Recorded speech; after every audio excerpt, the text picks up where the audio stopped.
Empathy. It sounds like a warm, fuzzy concept. The thing we're supposed to have to be a good person.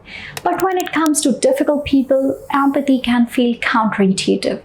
Isn't that like rewarding bad behavior? Let's unpack this powerful and often misunderstood tool. What basically empathy is and what it is not. Basically, it is the ability to step into another person's shoe to understand their perspective and what they might be feeling. This is about cognitive understanding, not condoning their actions. And what it is basically not.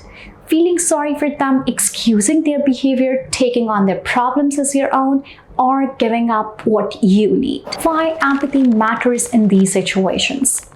It helps in de-escalation. When people feel heard and understood, even if we disagree, their defenses begin to soften.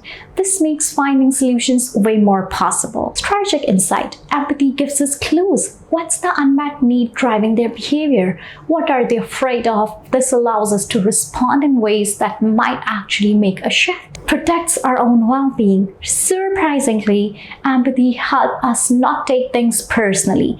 Understanding their perspective lessens our own hurt and frustration. Let's take an example, the hostile coworker. Let's say they always fly off the handles over small things. Instead of reacting to their anger, an empathetic approach would be to consider, are they under extreme pressure? Do they feel disrespected or unrecognized in their role? Do they lack the skills to express their needs in a healthy way? This doesn't excuse their outbursts, but it gives us a starting point for responding strategically. Essential balance, empathy, and boundaries. Empathy without boundaries is a recipe for getting walked all over. Think of them as two sides of the same coin.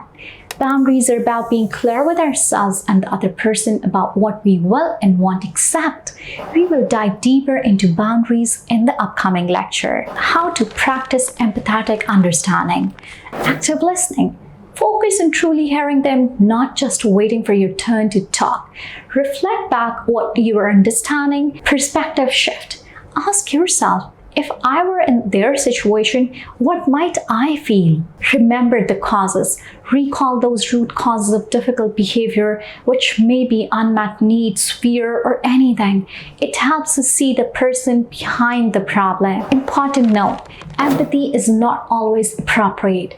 If someone is intentionally manipulative or abusive, emotional safety takes priority. It's okay to distance yourself. The power of choice. Empathy allows us to make conscious choices based on the situation.